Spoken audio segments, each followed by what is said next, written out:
Bamwita Kevin De Bruyne, umukinnyi w'igihangange wabayeho ndetse ukiriho mu mateka y'umupira w'amaguru, by'umwihariko umupira w'abanyaburayi. Aka kanya rero ubu tuvugana akaba amaze kwandikira ekipe ya Manchester City ndetse n'abafana bayo abamenyesha yuko atakibashije gukomezanya n'iyi kipe umwaka utaha.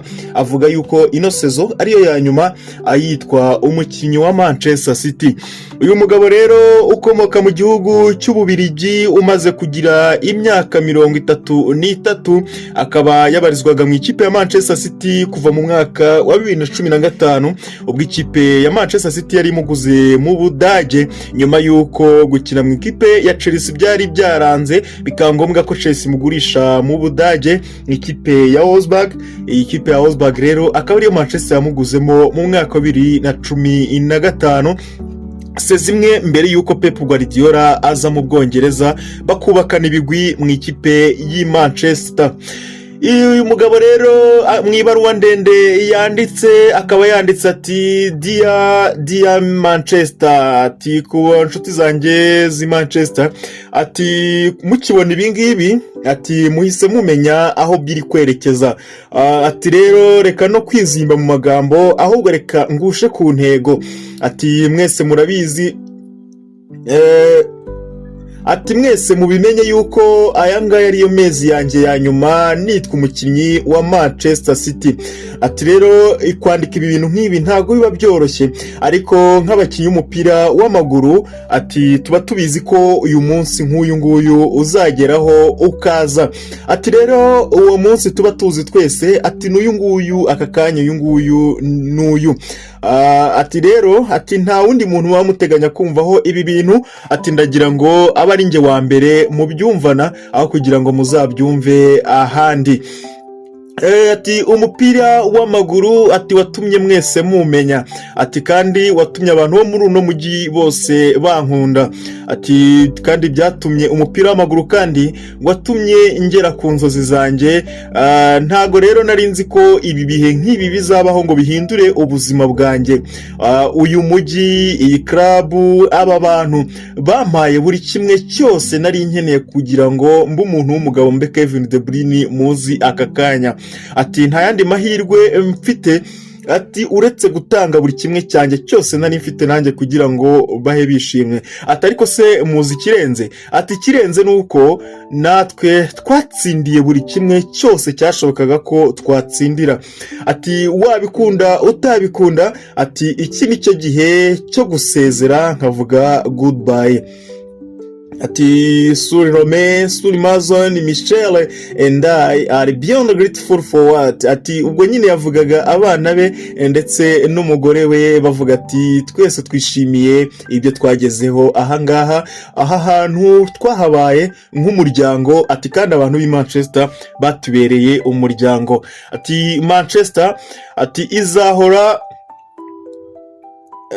ati Manchester izahora iri kuri pasiporo z'abana banjye. Ati kandi icy'ingenzi kurutaho, ati nuko Manchester izahora mu mitima y'umuryango wanjye. Ati ahantu hazahora hari mu rugo iwacu, nta n'ahantu na hamwe hazigera hasimbura i Manchester kuri twebwe.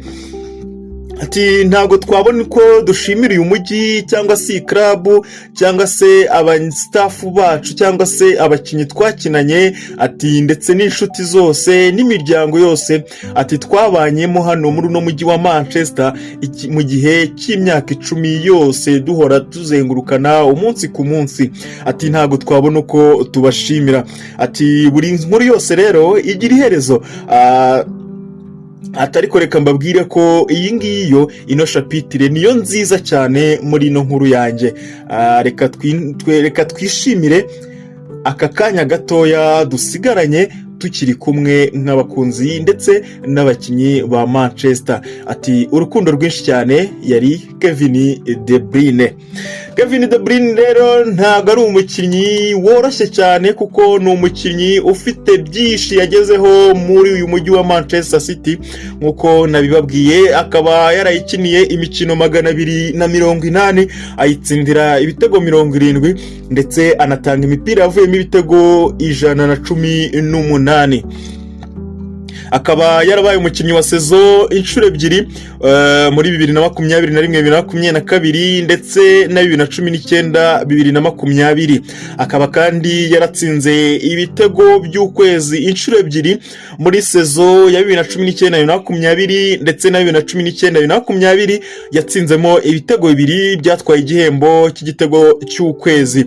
akaba avuye muri Manchester City atwayemo Premier League esheshatu, harimo iyo yatwaye 2018 2019 2021 2022 2023 ndetse akaba n'ubu ngubu ari we champion w'umwaka ushize 2024, dore ko aribo batwaye igikombe igiheruka cya shampiyona, banakoze n'agahigo ko gutwara ibikombe bine byikurikiranya muri Premier League. akaba kandi yaratwaye n'ibihembo bitatu muri Premier League nka Best Playmaker w'umwaka, aho yagitwaye 2018 2020 ndetse na 2023. tutibagiwe ko kandi yatwaye Club World Cup cyangwa se igikombe cy'isi cy'amakrebe, ndetse akanatwara na Champions League hamwe n'ikipe ya Manchester City. uyu mugabo rero n'umunyabigwi utoroshye habe namba, kuko muri Premier League asizemo uduhigo twishi cyane tuzatuma abantu barebye Premier League cyangwa se bakunda Premier League badashobora kuzamwibagirwaho na gatoya. wowe nk'umufana wa Premier League, Kevin De Bruyne uzamwibukira kuki, niki wasangiza abakunzi b'umupira w'amaguru, cyangwa se nakaye kantu uvuga ati ngiye Kevin De Bruyne nzamwibukira kuri aka kantu ko yakoze nkumva ndatunguwe cyangwa namukundiraga iki ngiki cyangwa kiriya.